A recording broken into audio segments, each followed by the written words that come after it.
molecule dopamine is associated with reward. It's more about motivation and craving. So when I say dopamine is the universal currency of everything, what I mean is it's driving the motivation to develop new currencies. Big increases in dopamine that are not preceded by effort are potentially problematic. Let's think about methamphetamine. Huge increase in dopamine.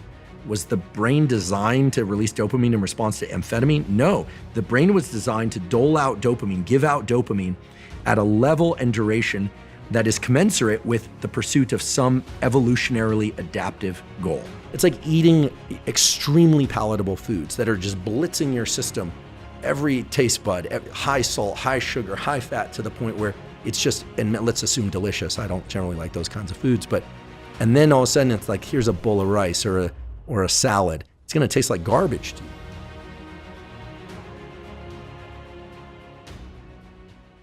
Human beings have evolved tons of technologies and currencies. Bitcoin, Ethereum are not topics I know a lot about, but when you think about dollar, euro, Bitcoin, Ethereum, you think about wins and losses in sport, in life, in relationship, in anything, something in your brain and body has to keep track of that. Did you win? Did you lose? What's a letdown? What's a celebration? And I think one of the most important findings in the last few years in neuroscience is that while the molecule dopamine is associated with reward, it's more about motivation and craving.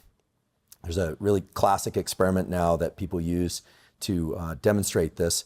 You take two rats, and the rats independently, separate cages, can lever press for food. Or they can access food. There's a little bit of dopamine that's released anytime they get some food. So we always thought that food, like many other rewards, like food, sex, warmth when you're cold, cool when you're too warm, is triggering the release of dopamine. But someone had the good idea to deplete dopamine in one of those animals.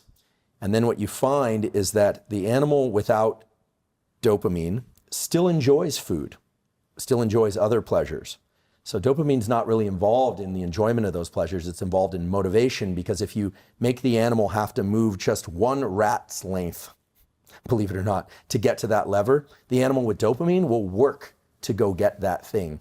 It will work through some effort to go get the reward. Whereas the animal, or it turns out the human without much dopamine, can still experience pleasure.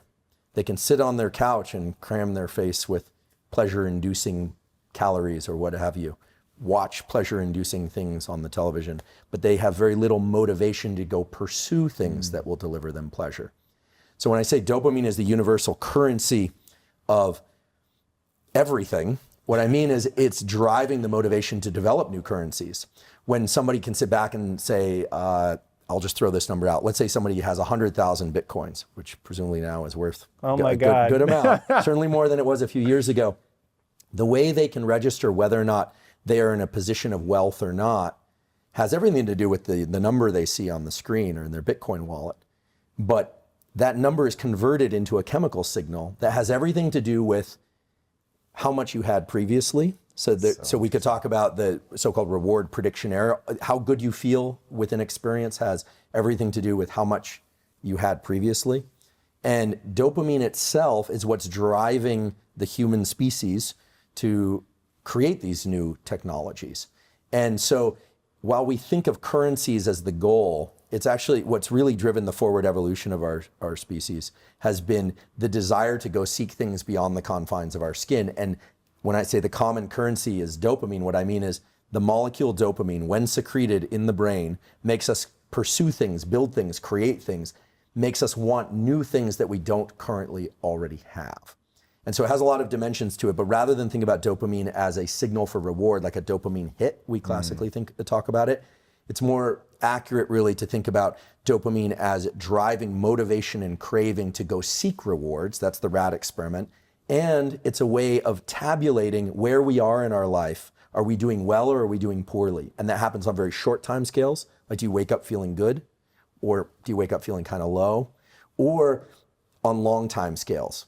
If you're halfway through a long degree or you're halfway through your life, how are you doing? How do you gauge that? Well, it has everything to do with how much dopamine you were releasing in the previous days and weeks and years. So you're always comparing it, and all of this is subconscious. But what's cool is that once you make these processes conscious, once you understand a little bit about how dopamine is released and how it changes our perspective and our behavior, then you can actually work with it. So it's one of the instances where knowledge of knowledge actually turns out to be a really useful tool. Dude, that's crazy to me. So one of the things that I get hit up about all the time is people feel stuck. And as you like really push on them to figure out why they feel stuck, they'll be like, yeah, I want to do that. But I just, I can't get out of bed, or I don't have the energy to pursue it, or whatever. And you get into this common thing that people say in mindset, and I really believe it, but I find it far more interesting when you're talking about it from a neurochemical standpoint, which is you just don't want it badly enough. And when I think about my own life, I sometimes worry that I'm either more malleable than other people, or that I have a greater ability to manipulate my dopamine release or whatever, because I'm very good at building desire. And I like the way that desire feels. Now, when you use the word hunger, I think people get confused, because I actually don't enjoy being hungry for food. I find that totally unpleasurable. However, being hungry for sex, I find incredibly, I feel alive, I feel focused, I feel energized, I feel aggressive. It's complex for sure, but I find that feeling the act of wanting something in the future, in that kind, or in business, and trying to build something. In fact, that's an interesting insight into my own self about, I like to build. And do we know, dopamine is the neurochemistry of the pursuit of making sure that I have the energy to go, but do we know how we can spike that? Well, first of all, it's clear to me based on your description that you've tapped into these channels that release dopamine, because craving and wanting, whether or not it's sex or money or connection or anything, all right, that's the primary trigger for dopamine release. Yep. Now, sex and reproduction makes the most sense from the perspective of evolution. Any species, every species tends to have two primary goals. One, protect its young, and second, make more of itself, usually in reverse order, right? So even for people that don't want children, you might not, or people, of course, not everyone is having sex just to reproduce, but at a primordial level, that's what those circuits are there for. So every species, in particular mammalian species, where there's a lot of parenting and caretaking of the young, tries to make more of itself. And everything that you see, like maternal aggression, which is a powerful circuit that gets activated after females of any species, in particular mammals, give birth, they will fight to the death, and they gain superhuman strength in order to protect their young. There's a known circuit for that in the brain that gets activated once a female has offspring, and it's robust. The other thing that I'm curious about as it relates to dopamine is pornography. I think pornography has become more readily available now than ever before. Certainly. I can go on any social media platform, especially X, and I scroll down for long enough, I will be exposed to pornography, whether I chose to go and seek it out or not. Yeah, it'll find you. It'll find you on pretty much every application. So it's especially concerning for young people who are in those formative years. But what is your view on pornography, dopamine, and the overall social harm of pornography? Yeah, so this is a controversial topic because obviously people have different opinions on limiting personal freedom, right? Both expression and consumption of pornography, right? But moving that aside and just focusing on things through the lens of biology and the dopamine system, we know that the more stimulating, the more intense an experience, the greater the increase in dopamine. It's very clear based on neuroimaging studies that, more amphetamine causes bigger increases in dopamine than less amphetamine. More cocaine causes bigger increases in dopamine than less cocaine. Caffeine can cause an increase in dopamine, but it's not nearly the kind of increase, the peak that is, that you observe with amphetamine or cocaine, all right? So we can't just say stimulants, and we can't just say sex. We can't just say pornography. We have to ask within the domain of pornography, because we know that sexual activity, and in particular anticipation of sexual activity, okay, this is important. Anticipation of sexual activity raises dopamine levels. Then the question is, what is the range of things and the range of dopamine increase? Now, while there hasn't been a very systematic exploration of this, we know that, a lot of pornography is extreme, right? It involves more than two people. It can involve all sorts of dynamics that for some people are going to be hyperstimulatory, okay? So this is very different than, I guess, what people would call soft pornography, quote unquote, right? And here, these are subjective labels. So let's just pick a hypothetical scenario. A person is viewing a lot of, let's say, high intensity, high dopamine for them, releasing pornography. Okay, for some people that might be pornography of genre A. For other people, it might be pornography of genre B. For somebody who never looks at pornography, maybe it's quite mild, but for them, it's actually quite intense in terms of the amount of dopamine it releases. Now, what do we know based on dopamine dynamics? Remember, dopamine is the universal currency of motivation, seeking, and reward. It's not like there's dopamine unique to pornography versus dopamine unique to food. It's just a matter of levels and duration. If somebody is consuming, let's call it very intense, AKA high dopamine releasing pornography on a regular basis, what do we know? That peak in dopamine will start to lessen.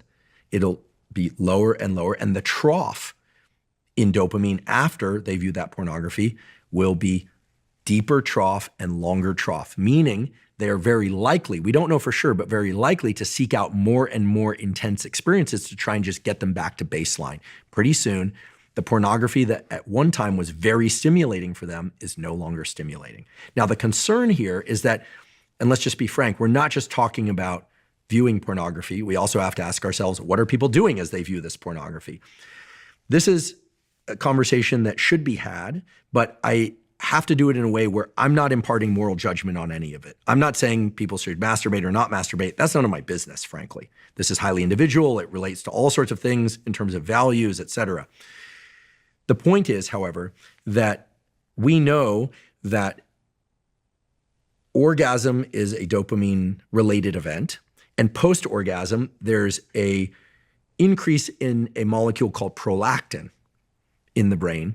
Prolactin actually, in part, sets the refractory period in which there can't be further erection in males and orgasm in males, okay? And in females, it really depends. I mean, there's this whole world. I mean, Dr. Rina Malik is far more skilled to discuss this than I am about, different types of orgasms in women, et cetera, the extent to which multiple orgasms can occur in some individuals, not others. I think the general belief is that it's possible in most anybody, including males and females, right? But that it's more typical in females than in males, this sort of thing. Here's the point.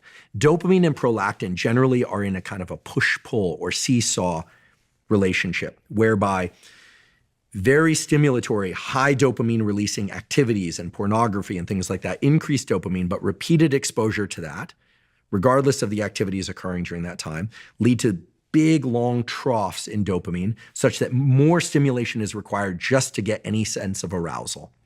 We also know that prolactin, when that is increased, tends to create a kind of subdued lack of dopamine. I'm using these terms broadly, kind of amotivated, non-motivated state. There are reasons for this biologically, right? After ejaculation, the idea is that animals won't then, or humans won't then copulate again and again and again, at least not for some period of time. The duration of the refractory period is highly individual. It's determined by age, by species.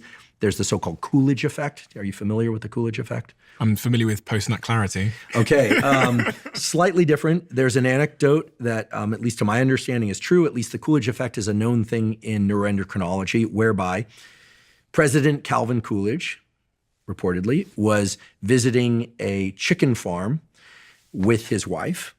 They were touring the farm, and there were a lot of hens and a lot of chickens generally. And the docent who was showing them around said, this rooster here, pointed to a rooster, copulates more than 300 times per day. It's remarkable. And Mrs. Coolidge turns to President Coolidge and says, you hear that? 300 times per day. She's obviously quite impressed and letting him know that. And Coolidge, that is President Coolidge, says, but let me ask you a question. Same hen or different hens? And the docent says different hens. Now, here's the phenomenon, the Coolidge effect. It exists in rodents, it exists in chickens, it exists in dogs. people can speculate whether or not it exists in humans, whereby if an animal copulates, then the male is in a refractory period lasting anywhere from minutes to hours to days, depending on age, species, et cetera. During that refractory period, they can't achieve erection and or ejaculate again. But if you replace the mate with a novel mate, the refractory period is shortened substantially. Why? The answer is very clear based on actual measurements of brain dopamine. Why? Because dopamine is also associated with novelty. Now, the refractory period probably serves an important evolutionary role whereby it improves pair bonding so that post-ejaculation, post-orgasm, okay, here I'm interchangeably talking about these for males and females. You know, anytime you hear ejaculation, then people think males, et cetera. Post-orgasm, post-coital bliss, pair bonding, the sharing of pheromones, the sharing of stories, you know, the sharing of affection, right? The sharing of a bed to sleep in. These things are intimately involved in pair bonding. So I'm not saying that the refractory period is a bad thing. What I'm saying is that dopamine can overcome the refractory period, but the refractory period itself is largely due to an increase in prolactin that suppresses dopamine. So let's go back all the way to this question about pornography. What's the typical scenario? Well, this is not something I choose to think about a lot. You're talking about some individual in their apartment or home watching intense dopamine stimulating pornography in which they presumably are aroused or not aroused. They do or don't do whatever they choose to do, but that over time has less and less of an effect in getting them aroused. And keep in mind that none of this necessarily translates to real world human safe interactions between individuals, right? Pornography is very, very different than real world sexual interactions.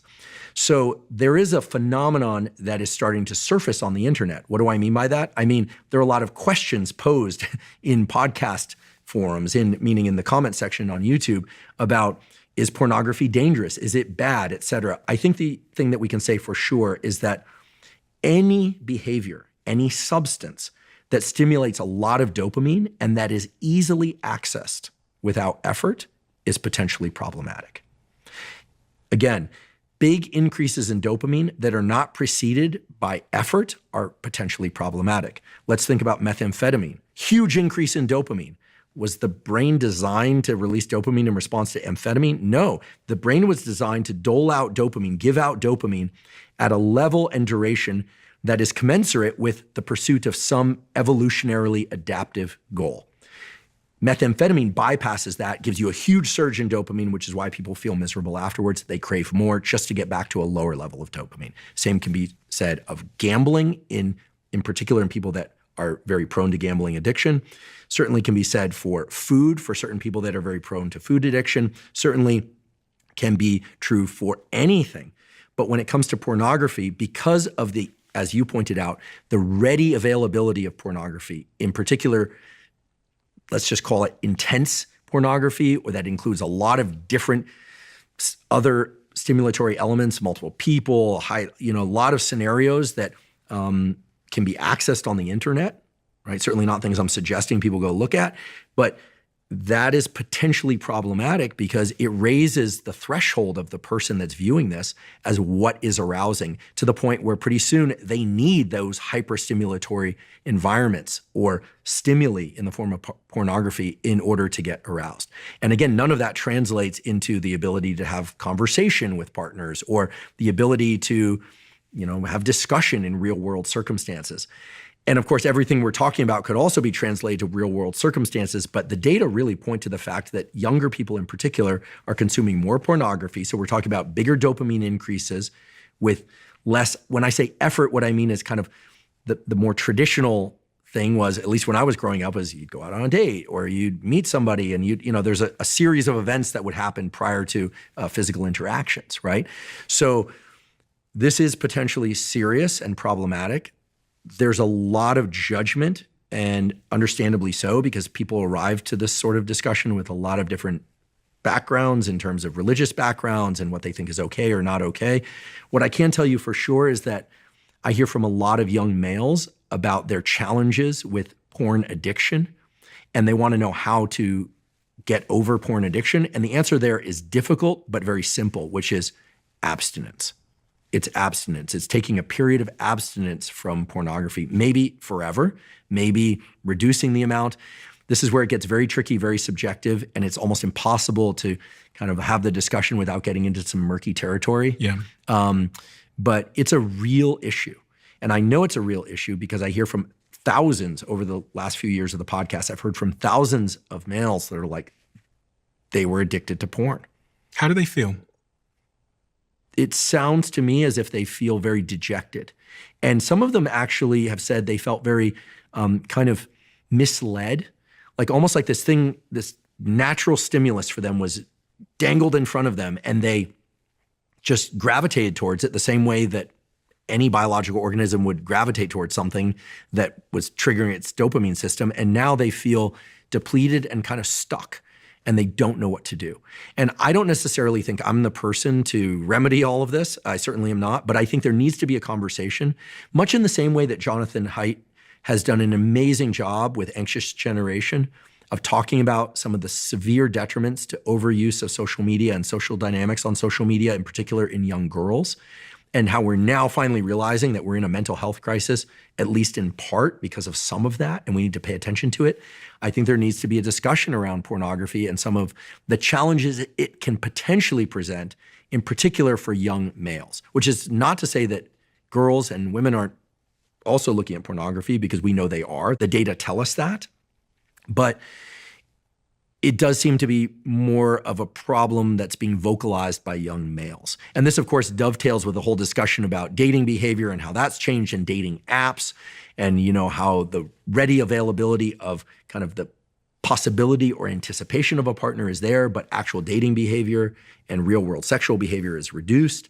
I mean, there's a lot that needs to be discussed. And, ideally we would have a psychiatrist, a psychologist, and a kind of panel of experts to talk about this. And maybe we do this together, as a service to the world, because I hear about this a lot. For instance, just by way of contrast, I'm not getting a ton of YouTube comments and emails from people saying, hey, I really struggle with, with ribeye steak addiction or with coffee addiction or energy drink addiction, maybe a little bit with energy drinks, but it's not crashing lives. It's not causing people to feel depressed, miserable about themselves. It's not causing people to have sexual dysfunction issues in real world interactions. I mean, this is also the concern, right? That young people are getting so attuned to certain dopamine dynamics related to pornography that they don't either get aroused or know how to handle real world intimate interactions. I suggest people avoid layering dopamine. You have one dopamine system that fortunately can be activated by a lot of different things. So for instance, I love the feeling of being completely rested, going into the gym or going for a run mid-morning after a cup of coffee, hydrating well, using the bathroom, listening to my favorite music on a sunny day. But that's a lot of things layering in for dopamine. And what happens is that if that becomes your hope and expectation, fine. But if that becomes your requirement for actually having a great run or workout, you're in trouble, because the next time it's not going to be that exciting and you're not going to be that motivated. You actually won't perform as well. So this year, what I've been doing is every third or fourth workout or so, I think kind of randomly, I leave my phone in the car. I don't use any music, and I don't allow myself any kind of pre-workout stimulant. So I have to generate all the force and energy and everything I'm going to do from internal processes. And you might say, well, that's kind of masochistic. Why would you do that? It's supposed to be fun. Well, I'll tell you, the next time when you bring your headphones and you're listening to music, you feel like a god in there. Why? Because you are secreting so much more dopamine, so much more noradrenaline, so much more effective at performance. But then the next time you have to throttle it back. And so I'm excited by all the tools that are out there, all the, there's all this like cognitive enhancement stuff, and people are plugging into every device, and they're trying to figure out, do I have white noise in the background or metronomes and all that stuff. But it's good to not layer in too many things. There are other examples of this where are a little more unfortunate. Pornography is a really good example. There's a huge issue now, right? Because pornography is so much more readily available on the internet. Now let's just remove the kind of the moral judgments about it, right? Because that's not what this is about. A scientific discussion about this would say that there's an enormous availability and range of imagery that's very powerful that feeds directly into the dopamine system. And a lot of people, young people who are growing up watching a lot of intense pornography, are suffering from a lot of sexual side effects and struggles with sexual interactions in real life, because those interactions are not as intense as the things that they're seeing. The other thing that's happening, I should just mention, is that I've got colleagues that work on this in psychiatry, that they are wiring their nervous systems to become aroused viewing other people having sex as opposed to them having it. And so they're running into a lot of trouble there. So what's happening is that dopamine levels are so high that real life it's like eating extremely palatable foods that are just blitzing your system, every taste bud, high salt, high sugar, high fat, to the point where it's just, and let's assume delicious. I don't generally like those kinds of foods, and then all of a sudden it's like, here's a bowl of rice or a salad. It's going to taste like garbage to you because you're at first anyway. That's also got to be sort of trickling over to just social media in general and the dopamine release in response to that versus, say, for example, a real life conversation. Right. Well, and if you're on social media and you're scrolling and you don't even know why you're scrolling, like you don't even know what you're looking for, your dopamine system has been tapped out and you need to take a break from it. Maybe a couple hours, maybe a couple of days. I think social media is great. I teach science on social media. I see you all the time on social media. There's a lot of great social interaction. There's a lot of opportunity to learn and see things. Some are funny, some are interesting, some are disturbing. But when you're at the point where you're engaging in something and you don't even know what the win is, but you find yourself reflexively engaging in it, your dopamine system is now plummeting. And that's a serious issue. So the other thing is that a picture is worth 1,000 words and a movie is worth 1,000 pictures. Our visual system is so tuned to watch motion and to see movies. So you're seeing movie after movie after movie after movie. What's happening is the context is switching constantly. The human brain has never been confronted with context switching at this rate. Television went from 6 channels to 12 to 200, but this is the first time that you can walk around with your television. You can have it in your car. You can have it on the phone. On the plane. So I use social media and the internet a lot. Unlike email or reading an article online, social media is, you can scroll through 1,000 different or 100 different contexts within 5 minutes. And that's a big override for the brain. And then the rest of the world seems kind of boring. Like, you see people at dinner scrolling their phone. It's because actually the brain wants novelty. It's seeking novelty all the time. These days, I'm turning off my phone in the evenings. I'm on there a little bit, but I'm finding I'm kind of sick of the phone. I think a lot of people are kind of hitting this point where they're like, I'll get on social media for an hour or two a day, but this is getting a little pointless. Yeah, but you're right. It has its place, but it's nice to be able to connect how you're engaging with it, using it, and your feelings with science, because then all of a sudden you're in control. Yeah, and I use the phone. I try and not look at my phone for the first hour that I'm up. Usually I only make it about 30 minutes while I go do my walk. I want to download whatever processing I did in sleep and write a few things down. The phone isn't sinister. It's our overuse of it that's sinister. It's like calories aren't bad. It's overindulgence in calories is bad. It's not complicated, but I think that knowing that the dopamine system is what got you started with the phone, but the reason you scroll is not for more dopamine. It's because you're seeking that big dopamine peak. It's subconscious, but that the amount of dopamine that you're getting from any individual post is tiny, tiny, tiny, tiny. And then it's more about just trying to get back to baseline. So I say, when you, at first, any activity that's fun, you get this huge peak and then a trough, and then it comes back to baseline. But if you engage in that activity too often, the way that the dopamine system is arranged is eventually you're just engaging in that activity to just be okay. You're just fighting for normal. Fighting for neutral, as I call it. And that's addiction. That's compulsive use of something in order to just feel okay. That's not pleasure.